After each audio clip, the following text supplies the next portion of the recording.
Boa tarde, pessoal, tudo bem?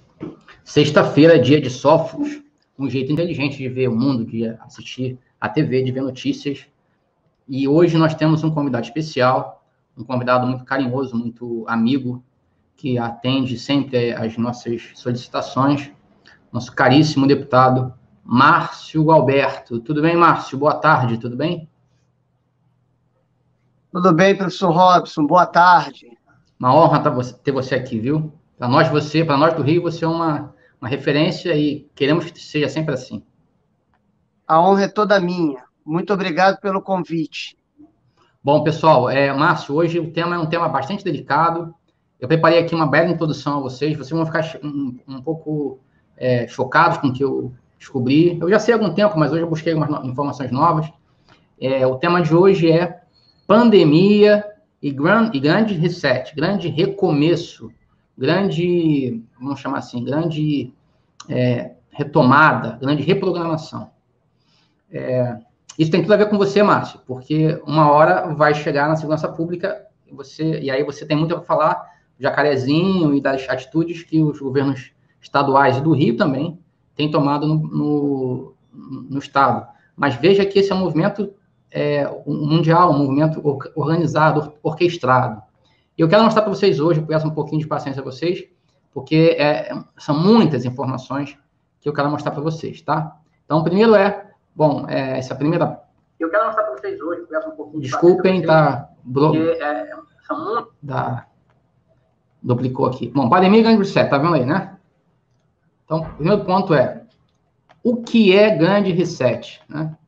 Pergunta primeiro é isso. Bom, se fala muito disso, mas Robson, que raio é isso? Porque isso tem cheiro, isso tem jeito de teoria da conspiração. A primeira coisa que falam é isso, é impressionante. Quando você fala de grande reset, se você fala de governo global, a primeira palavra que vem à cabeça é conspiração. E parece, eu não sei por que raios, parece que essa palavra, teoria da conspiração, essa tese, já coloca aquele que oferece a teoria como alguém que precisa provar a tese. Já coloca aquele que fala em situação de menosprezo. E veja, esse é o primeiro ponto importante. Por que nós sempre tomamos como falsa uma teoria que a gente não conhece? Bom, mas o que é efetivamente a teoria do grande reset? Está aqui, ó. A BBC fala disso. A BBC diz o seguinte, ó. Aqui.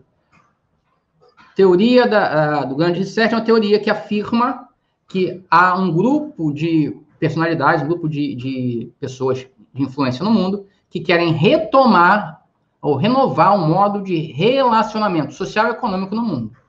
É assim que chama a BBC de Londres e chama isso de, aqui na próxima tela, você vai ver, chama isso de, aqui, ó, desinformação, misinformation, tá ali, ó, eu grifei para vocês. Uma desinformação, é assim que eles falam. Então, eles falam que esse tal de grande reset, que a mudanças sociais e econômicas no mundo, protagonizadas por pessoas que não são governos, mas são indivíduos, a BBC diz, isso é uma mentira, isso não acontece. Isso é um fardo, né? Na verdade, isso é uma fake news, né? Uma fake news que é colocada no mundo para que as pessoas acreditem em uma teoria conspiratória contra os indivíduos. Agora, acontece que a BBC diz o seguinte: qual é a teoria do grande reset? Tá lá. É uma teoria da conspiração sem bases que afirma que há líderes no mundo, que não são governos, que tentam mudar as relações e estão usando a pandemia para orquestrar essas mudanças econômicas e sociais no mundo. Acontece que a BBC cita como prova de que não existe isso, que o Fórum Econômico Mundial, né, o Fórum Econômico Mundial, que não é um governo, está tentando esse projeto há muito tempo.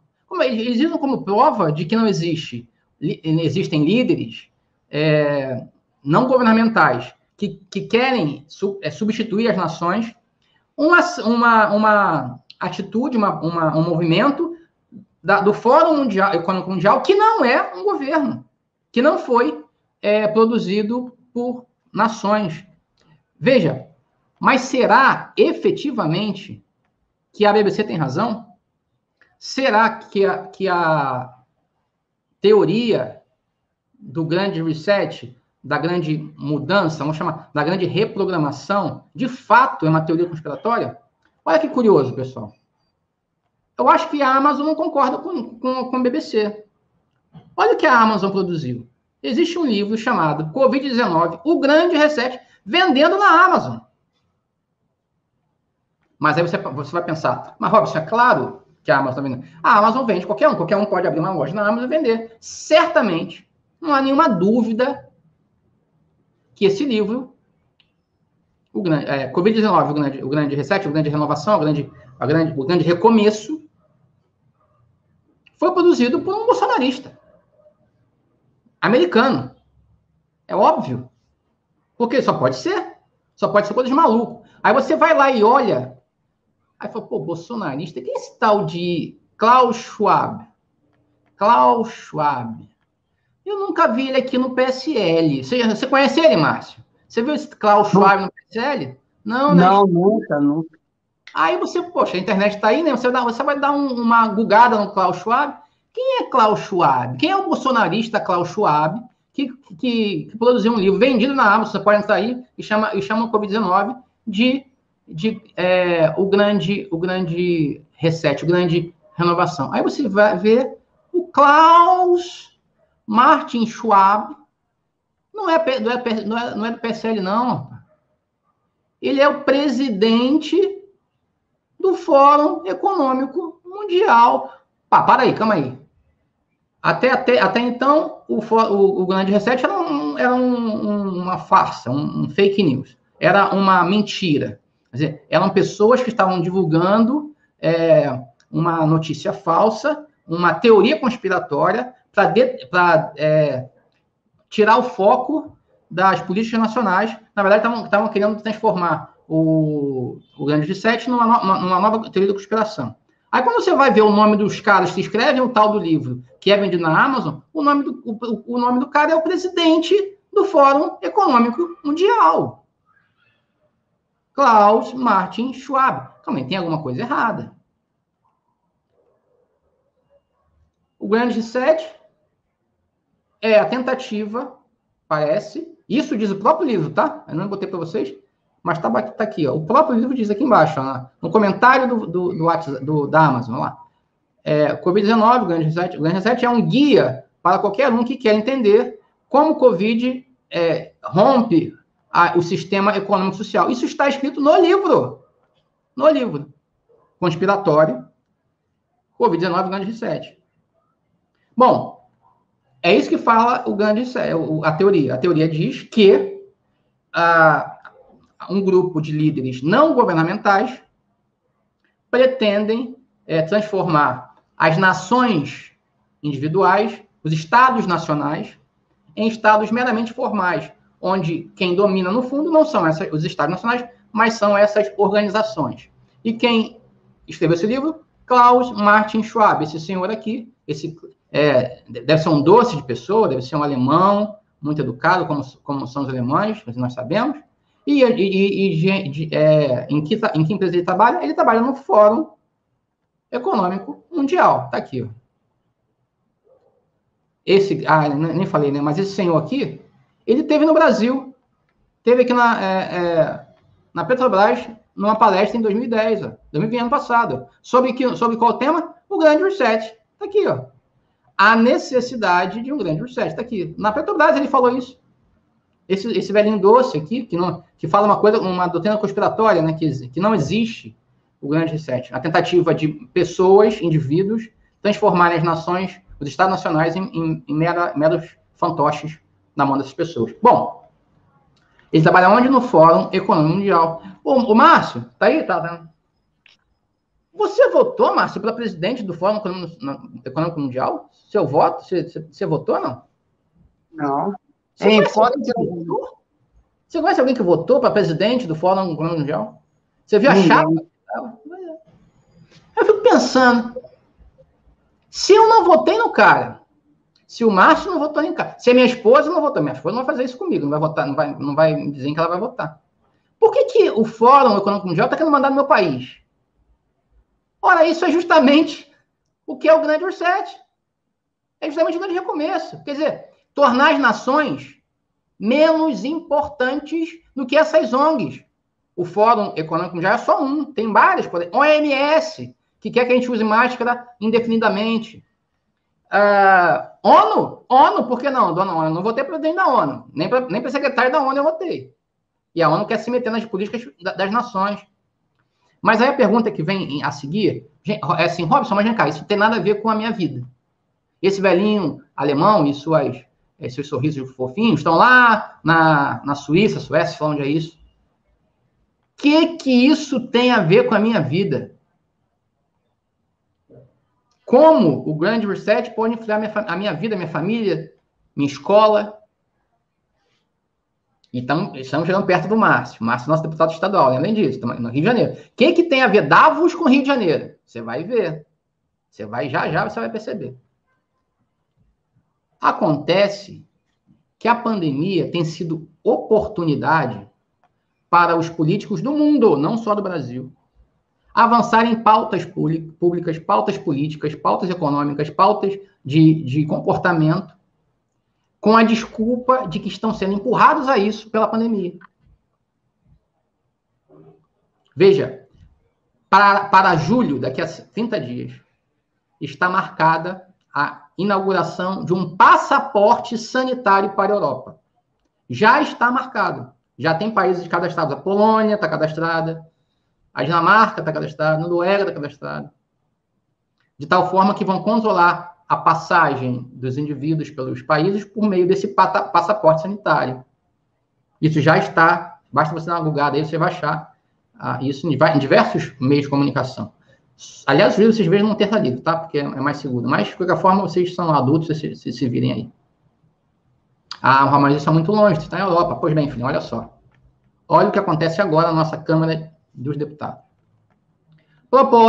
Proposta cria passaporte sanitário válido na pandemia de Covid-19. Isso está acontecendo no nosso país. Isso está acontecendo no nosso país. Eu pensei até em botar aqui a cara da pessoa que fez isso, do deputado do DEM que fez isso, mas não vale a pena não, porque ele vai dar para ele, vai dar mídia que ele não merece. Mas veja, isso é um ponto que está acontecendo no Brasil.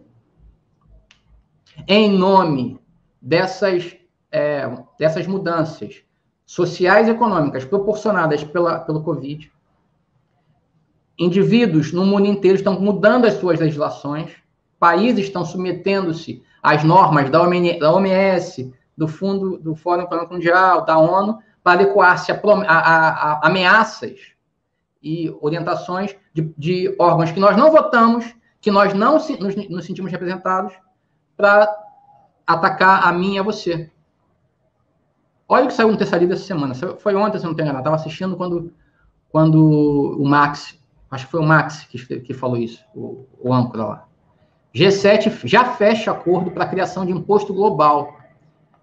Você entende como é que isso chega em você? Não chega em você longe, não. Chega em você no seu bolso, filhão.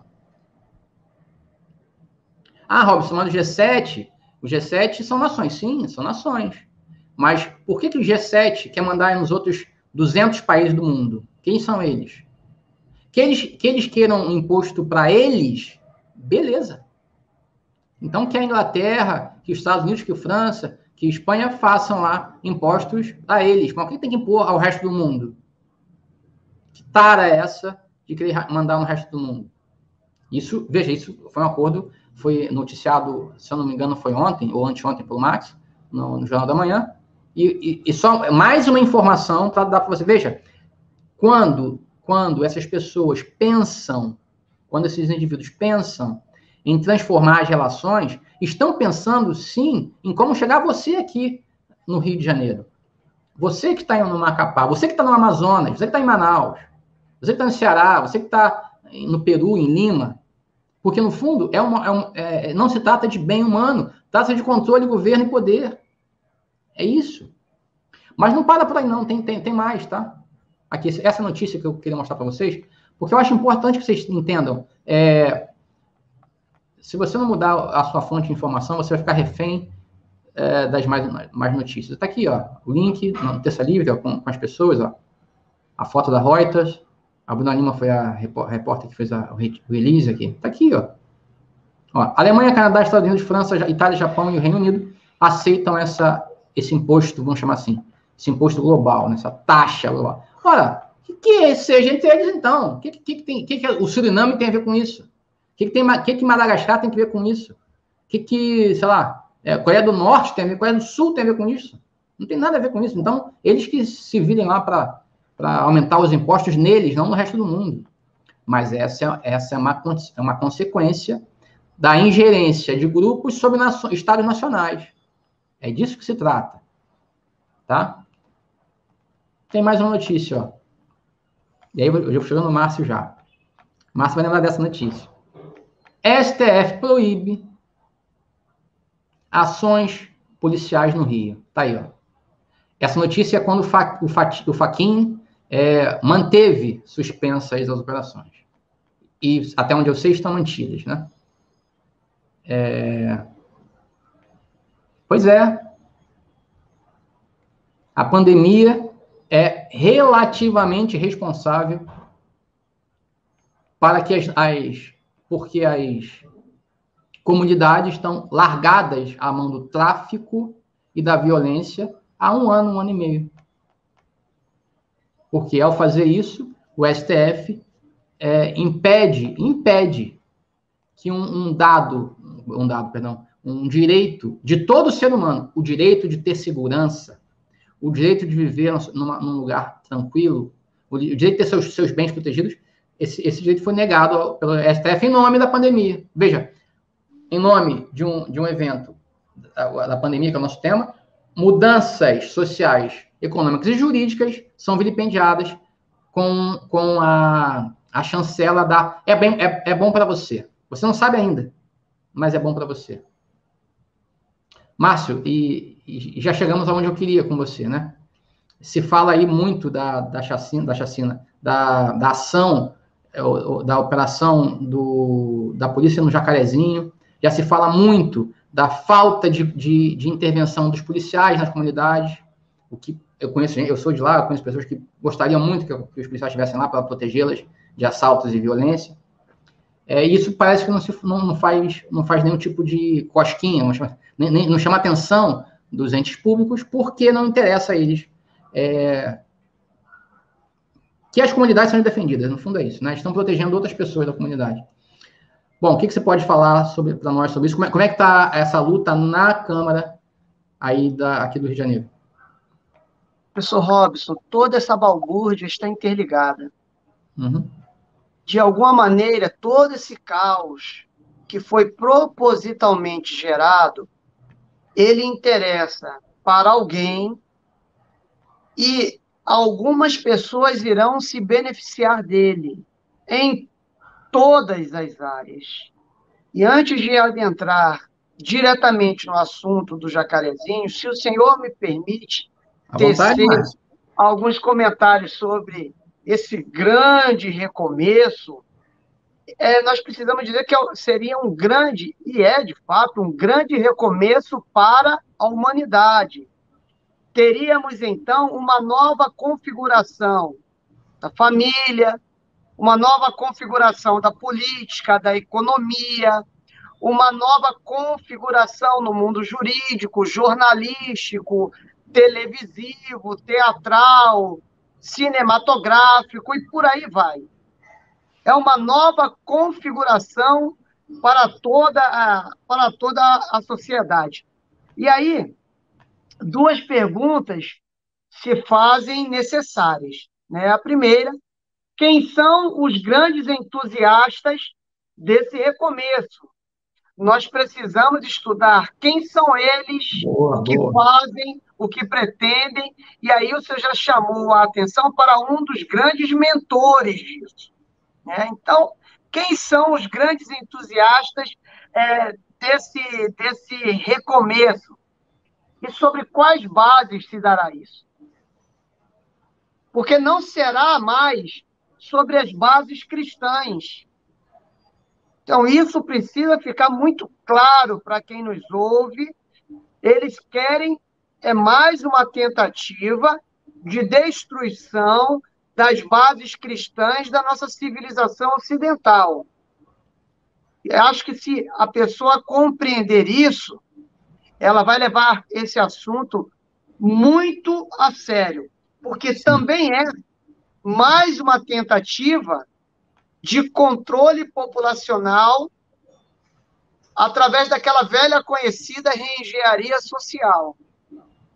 A humanidade, para esses homens e mulheres, precisa ser reprogramada, é quase que uma lavagem cerebral que precisa ocorrer, retirar todo esse conteúdo que nós recebemos, esse conteúdo cristão, isso precisa ser apagado de alguma maneira, para que daí surja uma nova humanidade. E teremos, então, um novo Deus, uma nova religião, uma nova cultura, tudo novo, né? Uma nova divindade, novas divindades, enfim. E aí estão os seus novos sacerdotes, sejam eles políticos do PSOL, do PT, sejam atores e atrizes, cantores, essa turma aí toda de esquerda. Ministros. Oi, professor? Ministros, né? Há ministros que querem ser chamados de senhor no elevador, né? Doutor, né? Exato. Quando ele passa, a gente tem que fazer reverência a ele. Porque isso, eles querem ser adorados, não é mesmo? Podem ficar tranquilos, é uma nova seita pagã que surge, poderosíssima, mas terá seu culto. Eles precisam ser adorados, idolatrados, venerados, não é mesmo? Está aí o STF que não nos deixa mentir. Opa. Não tenho papas nas línguas, preciso dar nome aos bois. Então, toda essa turma aí prepara, e esse caminho já vem sendo preparado há muitos anos, para o surgimento desse anticristo. É isso. E, segundo o Catecismo da Igreja Católica, e isso aí a gente pode falar em outro momento, mas diz que vai ser uma impostura política, um poder político. Então, aí estão todos os seus serviçais preparando esse caminho durante longos anos. O professor Robson é preparadíssimo em filosofia, é preparadíssimo em teologia, poderá discorrer, se já não discorreu sobre isso, mas falar sobre isso. Então, os católicos, os homens de boa vontade que nos assistem, as pessoas de direito, os conservadores, fiquem atentos, porque o que está em curso é isso. Então, perda da soberania, pasteurização da inteligência, uniformização e padronização das vontades e tudo mais, tudo isso concorre para esse grande recomeço, para essas ideias malucas, caóticas, mas que estão em pleno curso nesse momento, para a nossa grande lástima. Tá? Bem, e dentro... Pode falar. É importante. Eu quero tabular para você uma conversa, porque isso para mim é importante. A minha maior tarefa, assim que eu me vejo vivendo, é tentar esclarecer as pessoas comuns, pessoas que não têm acesso a grandes artigos, grandes livros, isso que está acontecendo concretamente. Como é que isso impacta diretamente no rapaz ali da Baixada? Como é que isso impacta aqui na minha cidade? Concretamente, Márcio. Ontem teve uma PL, né, que foi passado, ontem voltou um veto do governador sobre um assunto e parece que derrubaram o veto, não foi isso? Sim. Explica para nós como é que se tratava, porque esse é um caso concreto onde eu vejo um modo de intervenção nas liberdades individuais que a gente nem ficou sabendo, praticamente ninguém ficou sabendo.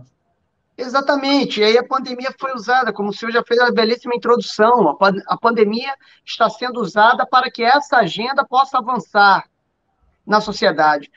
Mas, além da pandemia, que já é uma maneira bem concreta, onde nós tivemos que mudar toda a nossa forma de agir nas coisas mais ínfimas, como nas maiores, mudou a nossa rotina de trabalho, mudou a nossa rotina de educação, mudou a nossa liberdade, a máscara e diversas atitudes comportamentais que nós passamos obrigatoriamente a termos que exercer no nosso dia a dia. Isso já é um impacto dessas ideias sobre a nossa vida diária, certo? Mas também se impacta em outros fatores, porque isso foi preparado, por exemplo, através do relativismo e de diversas outras liberalidades, aborto, ideologia de gênero, enfim, uma sexualidade desenfreada, uma destruição e destituição do poder pátrio, da família. Então, aumento da violência, incentivo à liberalização e descriminalização das drogas, os nossos jovens completamente desorientados, e isso também atingiu a nossa igreja.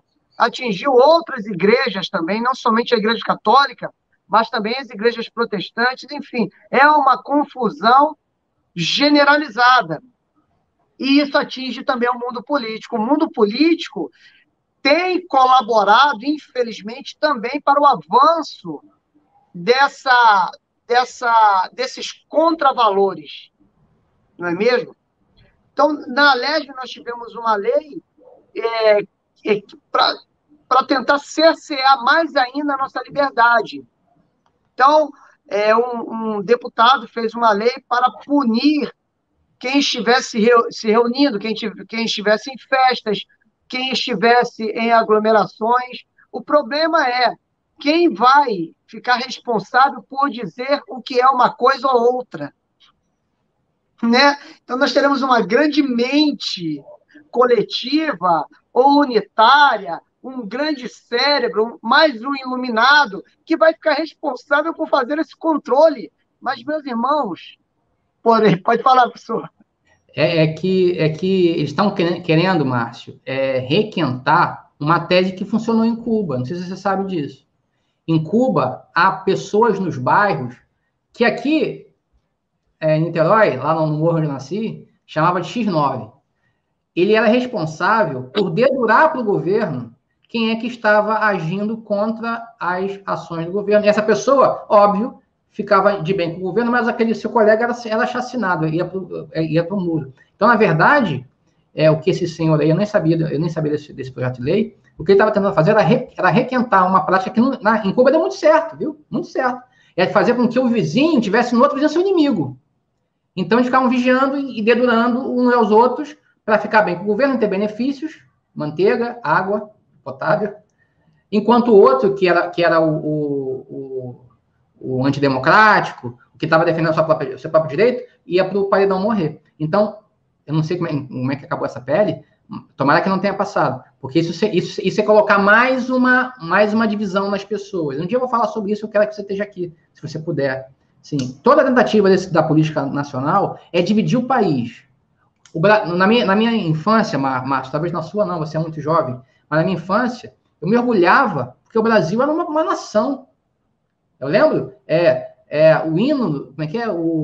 A chamada da Copa de 70.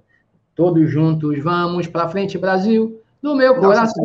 Todo mundo se unia, pintava as ruas, porque nós éramos uma nação. Se você perceber bem, eu tenho que fazer esse programa um dia, se você perceber bem, toda a mídia brasileira, toda ela, bate na seleção brasileira.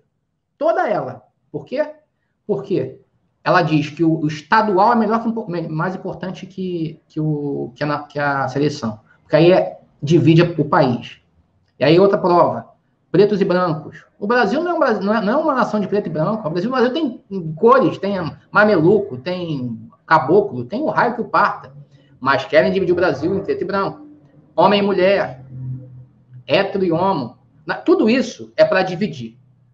Então, penso eu que essa sua colocação aí vai no mesmo sentido. É para dividir o país. Para dividindo, fica mais fácil controlá-lo. Me perdoe, Márcio. Não, ótima explanação, professor. Nós tivemos também uma tentativa de lockdown rigorosíssimo aqui no estado do Rio de Janeiro, que foi uma tentativa, um projeto de lei do deputado Renan Ferreirinha, do PSB, Partido Socialista Brasileiro, se eu não me engano, Renan Ferreirinha, ou é de Niterói, ou é de São Gonçalo. não é mesmo? Gonçalo, eu acho. Não? É, socialista é o socialista moderno, o PSB está tomando essa linha, são socialistas duríssimos, comunistas duríssimos, mas cabelo bem aparado, barba feita, roupas de grife, é o socialismo do século XXI, se eu não me engano. Então, A assim, gente chama aqui de comunismo de iPhone, né? Socialista de iPhone. isso aí. Então, fiquemos bem atentos a esses novos socialistas. Mas o deputado Renan Ferreirinha, ele tentou passar esse projeto de lei e nós conseguimos derrubá-lo.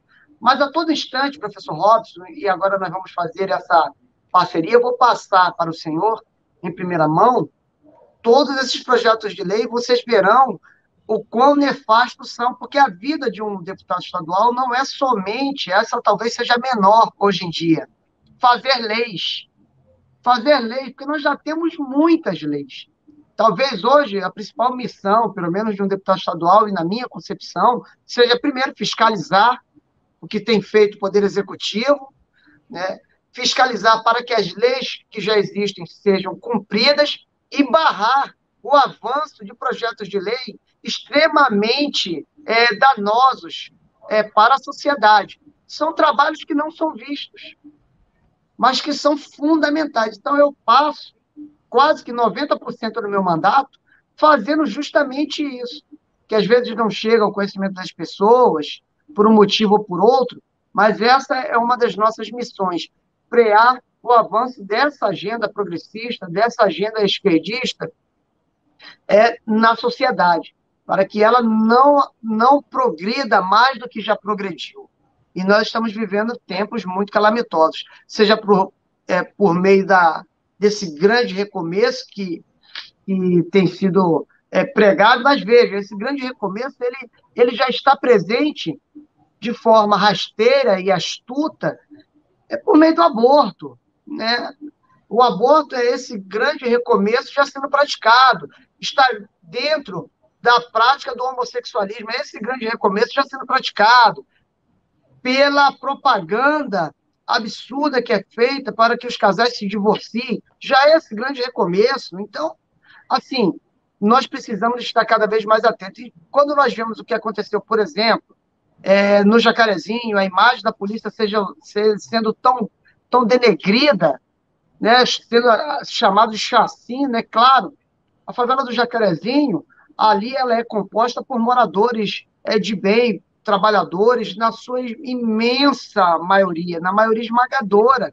Mas essas pessoas que trabalham, que têm sonhos, que querem o melhor para si e para os seus, essas pessoas vivem aterrorizadas, subjugadas Sim. por traficantes, que são cruéis, né?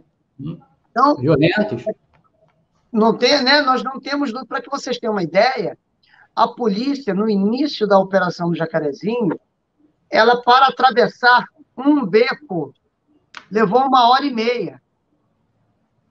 Assim, isso é coisa de guerra. Talvez se você for na faixa de Gaza, talvez experimentemos algo semelhante. 1h30 de tiro é uma coisa absurda, né? Mas foi esse o tempo que levou. E logo no início, ao tentar atravessar esse beco para cumprir mandados de prisão, é bom que se diga também, o policial André Frias foi baleado fatalmente, infelizmente. Um dos traficantes usou uma seteira. A seteira é um buraco que é feito numa parede, normalmente de concreto. O traficante fica atrás dessa parede, ali tem um buraco, ele enfia o cano do fuzil ali e atira, dá uma rajada. Infelizmente, um desses tiros acertou em cheio a cabeça do policial André Frias. Foi um tiro de fuzil AK-47, que tem uma capacidade, um poder de fogo imenso, e ele foi vitimado. E outros 2 policiais também foram baleados. Foi o quarto policial civil que morreu no Jacarezinho em menos de 4 anos.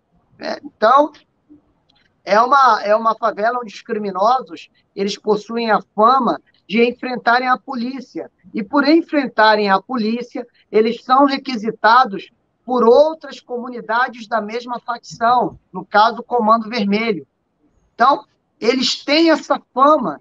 Veja o absurdo.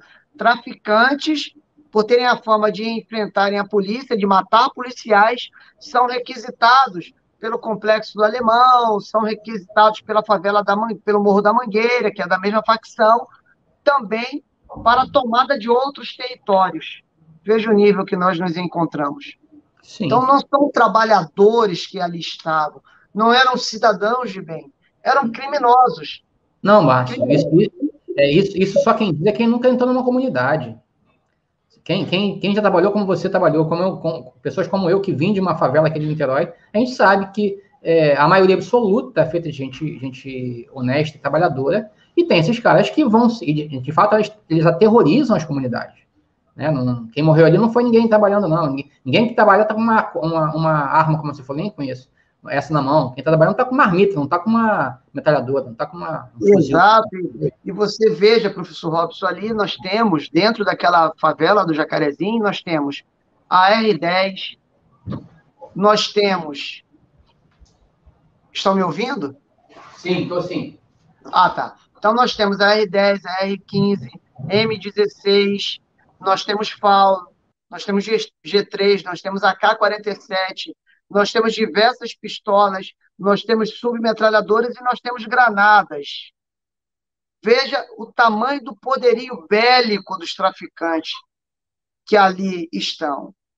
Portanto, quando, por exemplo, o STF dificulta as operações policiais, não somente em regiões dominadas por traficantes, mas também por milicianos, isso terá consequências para toda a sociedade.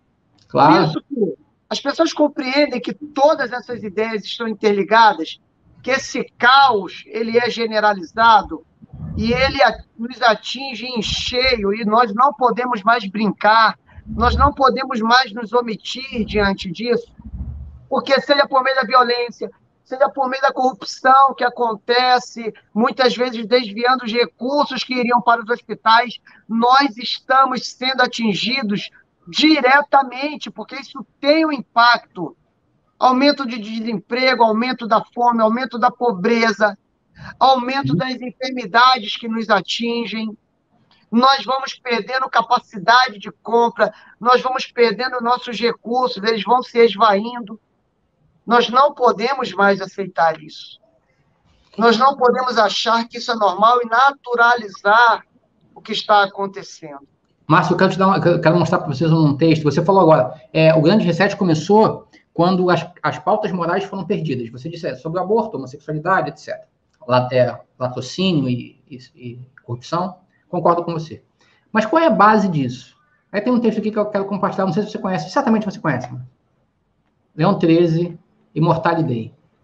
A origem do poder público deve atribuir-se a Deus e não à multidão. Immortale Dei 43. O que está em jogo aqui, pessoal? Me perdi aqui nas minhas abas. Um minutinho só, Márcio. Eu me perdi aqui nas minhas abas. Calma aí. Tá me ouvindo, Márcio? Estou ouvindo muito bem. Acho que eu me... Desculpa, cara. Professor, oi. Mas enquanto o senhor procura aí, posso... Pode comentar, por favor. Então, enquanto o senhor vai procurando... Achei. Eu preciso... Achou? Achou? Só queria sair para votar. Eu estava dizendo o seguinte, no fundo, não haverá a grande renovação que eles pretendem se não houver uma deturpação da moral e da natureza humana. Não haverá. Por esse motivo que o Márcio disse, o grande reset, a grande retomada, a renovação, o grande recomeço, já está em andamento quando você tira da natureza a fonte da moralidade. Quando você diz para todo mundo que o Estado é feito como nós quisermos. E não como diz aqui o documento de Leão 13, que a origem do poder público, a origem do Estado, portanto, vem de Deus, não do povo.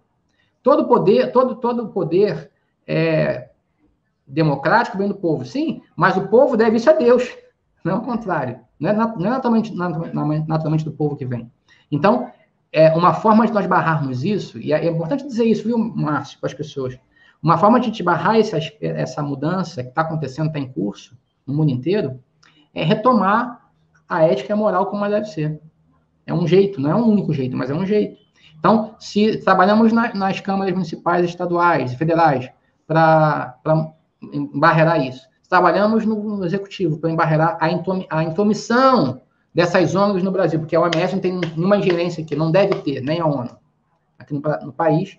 Então, e se nós fizermos junto com isso uma renovação espiritual do cidadão, a dificuldade para esses caras vai ser muito grande. Vai ser muito difícil fazer o que eles querem fazer. Professor, eu recebi uma carta pastoral de 1916 que foi escrita pelo cardeal Sebastião Leme. Conheço. Se chama Católicos ao Combate. Quem me presenteou com essa belíssima carta pastoral foram duas pessoas. Foi o Alan Lira, o senhor conhece, e o Bruno Mendes. Tá aqui, o Alan tá aqui. O Alan está por aí. Aí, e o Bruno Mendes, né? Como o senhor acabou de ler um trecho de documento, isso acabou gerando em mim a vontade também de ler. Por favor. Bem rapidamente, o que diz o cardeal Leme. Então, ele diz assim, não é o homem de ciência, não é o político que salvará o mundo, é um santo. Então, nós precisamos, mais do que nunca, neste momento terrível, de confusão, mas também de esperança, nós precisamos de homens santos, de mulheres santas nesse momento, de pessoas que levem muito a sério as virtudes, no caso católico, que levem muito a sério a doutrina da igreja, né? E ele continua, sim, ao católico não pode ser indiferente que a sua pátria seja ou não aliada de Jesus Cristo. Então, nós não podemos ficar indiferentes a isso. Nós não podemos ficar indiferentes que, nesse momento, tudo aquilo que nós acreditamos, valorizamos, estimamos, esteja sendo destruído.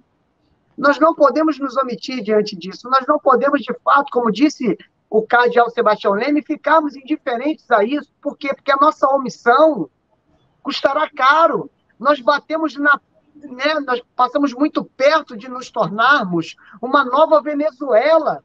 Isso não é linguagem, isso não é exagero. E nós continuamos correndo risco.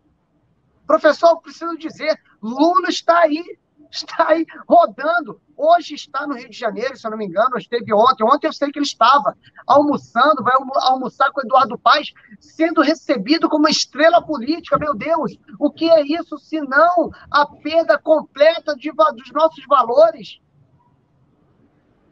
Da razoabilidade. Concordo com você e eu posso dizer, sem medo de errar, que a culpa é do eleitor carioca, que votou é do Eduardo Paes lá. Desculpa dizer, havia outras opções melhores. Exato. Isso é um escárnio. Sabe, estão nos dizendo, a leitura que eu faço, professor, me desculpe os ouvidos mais sensíveis, mas é que o crime compensa. Agora, é essa mensagem para os jovens, para as crianças, para os adultos, para todos, para o mundo inteiro. O crime compensa. Nessa vida, lembra disso. Nessa vida pode compensar, mas chegará o dia em que chegará o justo juiz. Eu estou dizendo isso, eu sei que você sabe disso, Márcio. Eu estou dizendo para a nossa audiência. Assim, a gente tem que nossos filhos vejam isso na TV, a gente não tem que fazer, o Lula está solto. Mas nas nossas casas tem que lembrar, isso aqui pode terminar mal. Então, ainda que os holofotes nos iluminem, ainda que os aplausos da corja esquerdista cheguem, tem que lembrar aos nossos filhos, olha, o mais importante não é o que diz a mídia, nem é o que diz a TV, nem é o que diz a internet, mas quando a gente pensa Deus. E o que Deus pensa desse caso, vai chegar o momento que ele vai dizer ainda. E aí, provavelmente, esses corruptos vão ter a sua paga. Então, é só dizendo para a nossa audiência o seguinte, não é a última palavra o que diz o STF, graças a Deus. Não é a última palavra o que diz a mídia, o jornal, o UOL, não é a última palavra. Graças a Deus. Então, eu tenho que dizer para o meu filho, olha, embora você veja proliferar o bem do injusto, embora o ladrão, o corrupto, o infiel, pareça vencer essa batalha que nós vivemos, chegará o dia em que toda a mentira cairá, toda a verdade virá à tona. E aí o justo, que eu quero que seja meu filho, você certamente quer que o seu filho seja um desses justos, eu quero mesmo que eu seja um deles, bom, esse vai ser louvado porque acabará o tempo da mentira, o tempo da enganação, o tempo da raiva, o tempo do roubo, né? Exato, professor. Esse é o mistério da iniquidade em ação, que nós não compreendemos, mas é isso. Nós somos cidadãos dos céus, nós precisamos cultuar e cultivar o que nós acreditamos. E, concluindo, professor, veja o que o cardeal Sebastião Leme, e aí eu sei que quando eu ler isso, o senhor vai pedir para discorrer, porque é a sua área, né, específica. Eu conheço a carta muito boa. Ele diz o seguinte: a escola, escreveu Leão XIII, é o campo de batalha em que se decide o caráter cristão da sociedade. É o campo de batalha. E foi aí que eles adentraram. Eles passaram, então, a formar toda uma geração nesses contravalores. Cabe a nós, nesse momento, por meio de diversas iniciativas como essa, que eu agora, de nós combatermos esse bom combate, né? No final de tudo, o meu coração, meu imaculado coração triunfará. Nós precisamos acreditar nessas promessas e nós devemos fazer a nossa parte. Hoje é um dia especial para nós, né? Imaculado Sagrado Coração de Jesus. Toda vez que eu ouço isso, Márcio, me dá uma dor no coração, porque as pessoas não sabem onde está indo a sociedade, não tem ideia de onde vão. Podemos parar numa Venezuela, numa Argentina, que não está nada bem. Deus me livre, uma Cuba. Mas aí me vem um pouco de esperança, Márcio. Eu lembro de Roma. Roma era pior do que hoje, tá? Muito pior. Porque Roma não era um Estado democrático que tinha lei. Então o cara estava sob o domínio de um César até ele morrer, ou ser traído. Então foram gerações e gerações, gerações de cristãos de Roma sendo perseguidos e mortos de fato. Não essa perseguição que nós temos, que é uma perseguição cruel e ensangrenta, né? Uma perseguição branca, chamam, né? Mas o sangue corria. Até que um dia, a conversão de um homem mudou tudo. Constantino. Então, ao mesmo tempo que eu fico triste, eu fico mesmo, tenho medo do meu filho, medo do futuro para minha filha e tal. Eu tô ficando velho já, Deus vai me levar logo, eu espero. Mas eles vão ficar muito tempo aqui, né? Eu penso sempre, não, mas basta que Deus mude o coração de um homem. Ou que um homem aceite o convite de Deus, um só, para as coisas mudarem. Então, o Márcio é um desses. Vou botar aqui uma pergunta da Fabi, eu conheço a Fabi, você também conhece, Fabiana Fonabel. Márcio, que ações concretas nós, cidadãos comuns, podemos fazer para ajudar bons políticos como você, que realmente nos representam, a combater esta cultura antifamília, antivida e antiliberdade? Antes de você responder, Márcio, você é um desses, não é, na minha concepção, que basta o coração de um para começar a mudar as coisas. Você não é um imperador romano, né, Constantino? Você aceitou, eu sei o peso, eu tenho ideia do peso que você tem, porque você tem 4 filhos. Você sai de casa, não sabe se vai voltar, porque já teve atentado contra você. Já tem 6, Márcio. Não sabia. Não lembrava. Você não sabe se vai voltar, já teve atentado contra você, mas basta uma pessoa para mudar o estado de coisas. Então, pessoas como você tem que surgir mais pessoas como você, para que as coisas mudem. Responde a pergunta da Fabi aí. Olha, a pergunta da Fabiana é fundamental, mas, professor, eu tive Covid.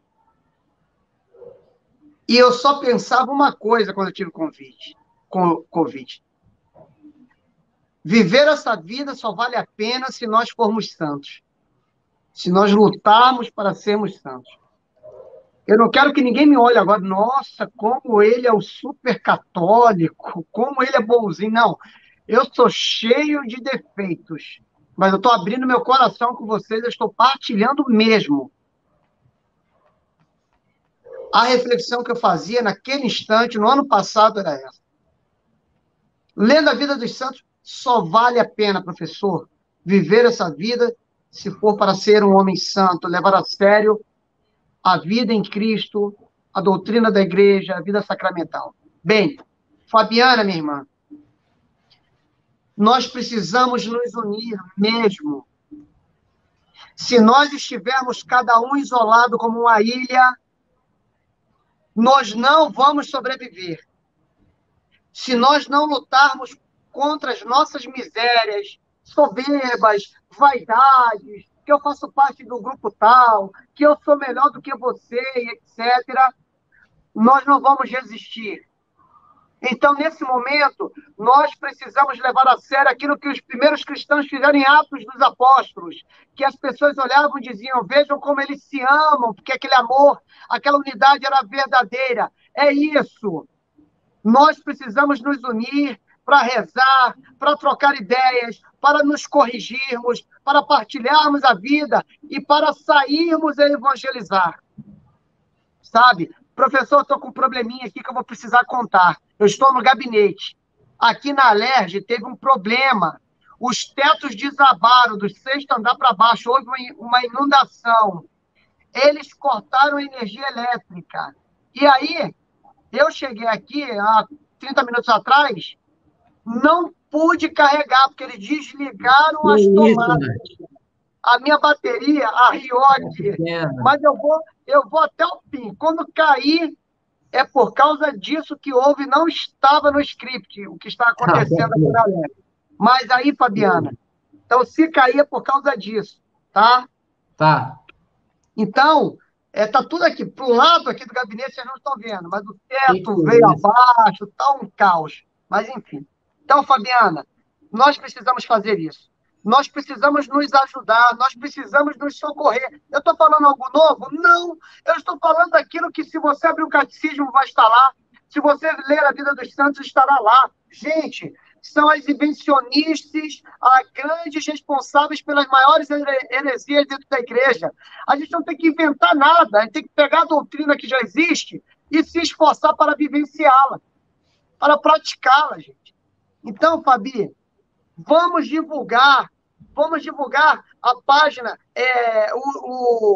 a página do professor Robson, vamos divulgar esse vídeo, vamos divulgar o que ele está falando, vamos divulgar o Terça Livre. Por quê? Porque a mídia não nos quer. Nós não vamos ter esse espaço nas mídias ditas tradicionais. É preciso trabalho de formiguinha. O professor falava do início do cristianismo lá, de Constantino. Os primeiros cristãos era na boca a boca, né? Eles iam levando aquilo, olha, está sabendo de fulano, vamos fazer esse trabalho novamente. Quem são aquelas pessoas dispostas? Levemos isso. Caiu. Acho que vai cair, acho que está caindo já. Está caindo, Márcio, está caindo. Está caindo. É. Infelizmente.